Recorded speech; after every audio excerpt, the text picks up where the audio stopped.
The maximum kinetic energy of photoelectrons varies with frequency of the incident radiation as. Maximum kinetic energy और frequency के बीच में relation पूछ रहे हैं। तो मैक्सिमम काइनेटिक एनर्जी को अगर इन्होंने ई के लिखा है तो वो होता है H nu minus work function phi. तो ये जो रिलेशन आएगा ये y is equal to M X minus C जैसा रिलेशन आएगा। तो इसका ग्राफ जो बनेगा वो निगेटिव एक्सिस में इंटरसेप्ट का बनेगा, इस तरह से ये ग्राफ आएगा इसका।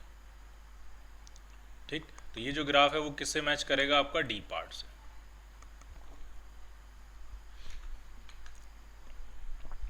और ये देखिए सेम ग्राफ जो है वो अगले वाले क्वेश्चन में दिया है, ये भी मैक्सिमम काइनेटिक एनर्जी और फ्रीक्वेंसी का ग्राफ है, वो बिल्कुल वैसे ही नेगेटिव इंटरसेप्ट का ग्राफ है।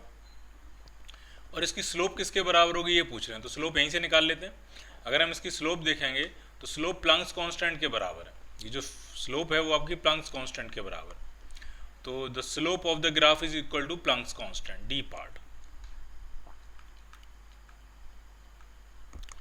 अगले क्वेश्चन में momentum of photon of an electromagnetic radiation, momentum आपको दिया हुआ है, प्लैंक्स कांस्टेंट की वैल्यू दी हुई है, सी की वैल्यू दी हुई है, फ्रीक्वेंसी पूछ रहे हैं। तो अगर आपको मोमेंटम पता है तो आप वेवलेंथ फाइंड कर सकते हो, क्योंकि वेवलेंथ होता है h/p। तो प्लैंक्स कांस्टेंट पता है आपको, मोमेंटम पता है, तो यहाँ से वेवलेंथ फाइंड कर लो।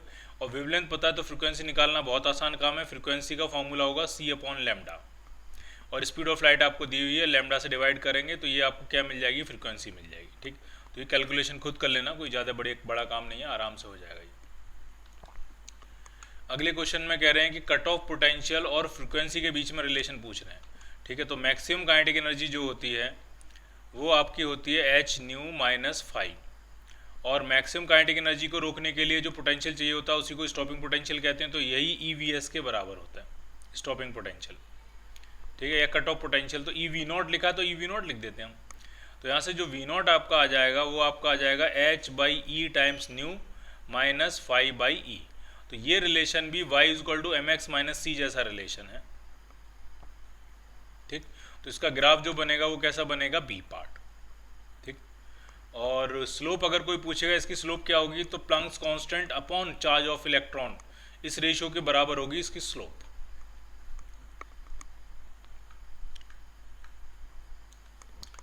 अगले क्वेश्चन में कह रहे हैं कि फोटोन है, उसकी वेवलेंथ दी है और उसकी एनर्जी दी है कि अगर 1000 एंगस्ट्रॉम वेवलेंथ है तो 12.3 इलेक्ट्रॉन वोल्ट उसकी एनर्जी है। ठीक है, तो अगर किसी की 5000 एंगस्ट्रॉम वेवलेंथ है तो उसकी एनर्जी कितनी होगी? तो अगर वेवलेंथ 5 गुना होगी तो एनर्जी 1/5 टाइम्स हो जाएगी।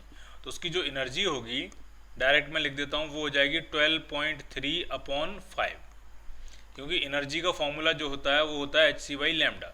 तो अगर हमने वेवलेंथ को 5 गुना कर दिया तो एनर्जी तो 1/5 टाइम्स हो जाएगी। तो ये कितना आ जाएगा? तो ये आ जाएगा 2.46 इलेक्ट्रॉन वोल्ट जो है वो एनर्जी आ जाएगी आपकी। ठीक, अब कह रहे हैं कि जिसकी इंटेंसिटी आई है falls on a metal surface, जिसमें सैचुरेशन करंट 0.40 माइक्रो एम्पियर जो है वो करंट फ्लो हो रही है, और स्टॉपिंग पोटेंशियल 1.36 वोल्ट है। वर्क फंक्शन पूछ रहे हैं। ठीक, तो इतनी एनर्जी से आप गिरा रहे हो, आराम सुनते जाएं, इतनी एनर्जी से गिरा रहे हो तो मैक्सिमम काइनेटिक एनर्जी कितनी आएगी, और जो कि स्टॉपिंग पोटेंशियल के बराबर होगी। तो EVS जो होता है वो होता है आपका energy of photon minus work function phi के बराबर। EVS जो है वो मैक्सिमम काइनेटिक एनर्जी और वो होता है E माइनस फाई के बराबर। ठीक है, इसमें इंटेंसिटी का कोई काम नहीं है, इसमें ये जो सैचुरेशन करंट है इसका कोई काम नहीं, ये सब यूजलेस हो जाएंगे। तो E तो इलेक्ट्रॉन का चार्ज है, और VS स्टॉपिंग पोटेंशियल 1.36 वोल्ट है, तो उसमें E से मल्टीप्लाई करोगे तो 1.36 इलेक्ट्रॉन वोल्ट हो जाएगा ये। और E कितना है? E है 2.46 इलेक्ट्रॉन वोल्ट, और वर्क फंक्शन आपको निकालना है। तो वर्क फंक्शन जो आपका आ जाएगा वो आपका आ जाएगा 2.46 minus 1.36, so it is 1.1 electron volt, 1.10 electron volt जो है वो वर्क फंक्शन मिल जाएगा। सैचुरेशन करंट वगैरह का इसमें कहीं कोई काम नहीं है। ठीक, अब इसमें कह रहे हैं अगर हम इंटेंसिटी को 4 गुना कर दें तो स्टॉपिंग पोटेंशियल पे क्या फ़र्क पड़ेगा? कोई फर्क नहीं पड़ेगा, क्योंकि stopping potential maximum kinetic energy पे डिपेंड करता है, मैक्सिमम काइनेटिक एनर्जी फ्रीक्वेंसी पे डिपेंड करती है, उसको इंटेंसिटी ऑफ लाइट से कोई कनेक्शन नहीं है। हाँ, इंटेंसिटी 4 गुना करने से नंबर ऑफ फोटॉन्स 4 गुना हो जाएंगे, तो नंबर ऑफ इलेक्ट्रॉन्स 4 गुना निकलेंगे, तो सैचुरेशन करंट 4 गुना हो जाएगी। ठीक, अभी जो सैचुरेशन करंट 0.4 माइक्रो एम्पियर है, बाद में वो उसका 4 टाइम्स हो जाएगी, 1.6 माइक्रो एम्पियर हो जाएगी।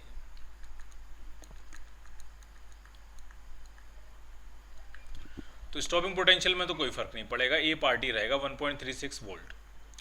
अब कह रहे हैं अगर इंटेंसिटी हमने 4 गुना कर दी तो सैचुरेशन करंट कितनी हो जाएगी, तो बात हम कर चुके हैं, वो 4 गुना हो जाएगी। So your answer is C part. अगले क्वेश्चन में कह रहे हैं फोटॉन्स की फ्रीक्वेंसी न्यू है और थ्रेशोल्ड फ्रीक्वेंसी न्यू नॉट है, तो जो इलेक्ट्रॉन्स निकलेंगे उनमें से मैक्सिमम काइनेटिक एनर्जी वाला जो इलेक्ट्रॉन होगा वो होगा आपका h nu minus h nu nought, ये होगा। All ejected electrons have the same kinetic energy, गलत है। The ejected electron has a distribution of kinetic energy from 0 to max, बिल्कुल सही पार्ट, बी पार्ट है एकदम। नेक्स्ट क्वेश्चन, इसमें metallic surface है, वो इलेक्ट्रॉन्स को इजेक्ट कर रहा है when expose to green light of intensity I but not when expose to yellow light of intensity I. It is possible to eject electron from the same surface. अगर green light से eject हो रहा है और yellow से eject नहीं हो रहा, इसका मतलब येलो की जो फ्रीक्वेंसी है वो थ्रेशोल्ड फ्रीक्वेंसी से कम है और ग्रीन की फ्रीक्वेंसी थ्रेशोल्ड फ्रीक्वेंसी से ज़्यादा है। तो ग्रीन से ज़्यादा फ्रीक्वेंसी वालों से तो फोटो इलेक्ट्रॉन्स एमिट हो जाएंगे और येलो से कम वाले से नहीं होंगे, येलो से भी नहीं हो रहे हैं, येलो से कम वाले से भी नहीं होंगे, ठीक। तो yellow light of same intensity which is more than I, intensity बढ़ाने से कोई फर्क नहीं पड़ेगा।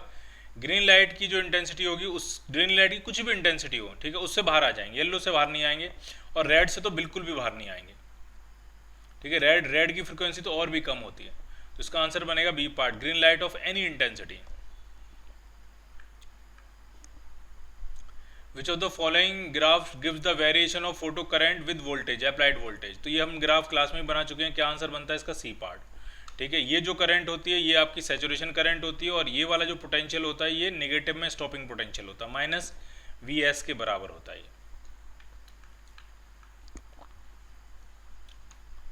विच of the following statement about photo electric effect is false. कौन सा स्टेटमेंट फोटो इलेक्ट्रिक इफेक्ट के लिए गलत है। पहला, it exhibit the particle nature of radiation, बिल्कुल सही है। फोटो इलेक्ट्रिक इफेक्ट जो है वो पार्टिकल नेचर को रिप्रेजेंट करता है। Electrons are emitted only if the radiation has a frequency above a certain value, बिल्कुल सही कह रहे हैं। इलेक्ट्रॉन्स तभी एमिट होंगे जब जो रेडिएशन की फ्रीक्वेंसी है वो थ्रेशोल्ड फ्रीक्वेंसी के बराबर या उससे ज़्यादा होगी, तभी एमिट होंगे, वरना एमिट होंगे ही नहीं। ये भी सही। All the electrons emitted by the radiation of a particular frequency have the same energy, बिल्कुल गलत है। सबकी एनर्जी सेम नहीं होती, बट जीरो और मैक्सिमम वैल्यू के बीच में होती है कुछ भी, तो ये आपका गलत है, सी पार्ट इसका गलत हो जाएगा, गलत ही पूछ रहे हैं। डी पार्ट भी पढ़ लेते हैं। Changing the intensity of radiation does not change the maximum energy, बिल्कुल सही कह रहे हैं। इंटेंसिटी बढ़ाने से नंबर्स कम ज़्यादा होगा, नंबर्स कम या ज़्यादा होने से फोटॉन्स का नंबर कम ज़्यादा होने से इलेक्ट्रॉन्स का नंबर कम ज़्यादा होगा, तो सैचुरेशन करंट की वैल्यू कम ज़्यादा होगी, लेकिन इंटेंसिटी चेंज करने से इलेक्ट्रॉन्स की मैक्सिमम काइनेटिक एनर्जी पे कोई फर्क नहीं पड़ेगा, ठीक है। तो ये भी बिल्कुल सही कह रहे हैं, इसलिए गलत आंसर है सी पार्ट और गलत ही आपसे पूछ रहे हैं।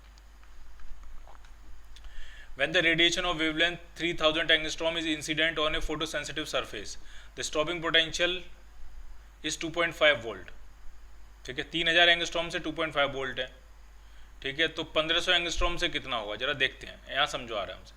जो स्टॉपिंग पोटेंशियल जो होता है वो होता है एच न्यू, या वेवलेंथ के टर्म्स में लिखते हैं H C by lambda E V S जो होता है, maximum kinetic energy E V S जो होती है वो होती है H C by lambda minus work function 5। तो यहाँ से जो स्टॉपिंग पोटेंशियल की इक्वेशन आ जाएगी वो आ जाएगी H C by E times lambda minus 5 by E. अब यहाँ बताओ, अगर हम लैम्डा को आधा कर देंगे तो ये वाला टर्म डबल हो जाएगा, और इस टर्म के डबल होने से जो स्टॉपिंग पोटेंशियल है वो मोर देन डबल हो जाएगा, ठीक है। वेवलेंथ को अगर हम हाफ करेंगे तो ये वाला टर्म क्या हो जाएगा, डबल हो जाएगा, तो स्टॉपिंग पोटेंशियल जो है वो मोर देन डबल हो जाएगा। तो पहले स्टॉपिंग पोटेंशियल अगर 2.5 था तो अब मोर देन 5 वोल्ट हो जाएगा। सो your answer is D part. इसको एक सिंपल इक्वेशन बना के मैं समझा देता हूँ। मान लीजिए ये था y और ये था x और ये माइनस कुछ कांस्टेंट था k, ठीक। कोई वैल्यू लिख देते हैं, मान लिया x की वैल्यू थी 100, k की वैल्यू थी मान लिया 60, तो y की वैल्यू कितनी बच रही थी 40। अब मैं आपसे पूछ रहा हूँ कि k को मैंने जैसा था वैसे ही रहने दिया, इसको डबल कर दिया, तो जैसे आप इसको डबल करोगे मान लिया 200 हो गया, तो माइनस 60 करोगे तो अब जो y की वैल्यू आएगी वो कितनी आएगी, वो 140 आएगी। अब आप खुद देखो ये डबल से भी ज़्यादा हो गया, ठीक है, डबल से भी क्या हो गया, ज़्यादा हो गया। तो जब भी हम फोटोन की एनर्जी को डबल करते हैं, स्टॉपिंग पोटेंशियल है maximum kinetic energy more than double हो जाती है, ठीक है, ध्यान रखना है इसको, डी पार्ट।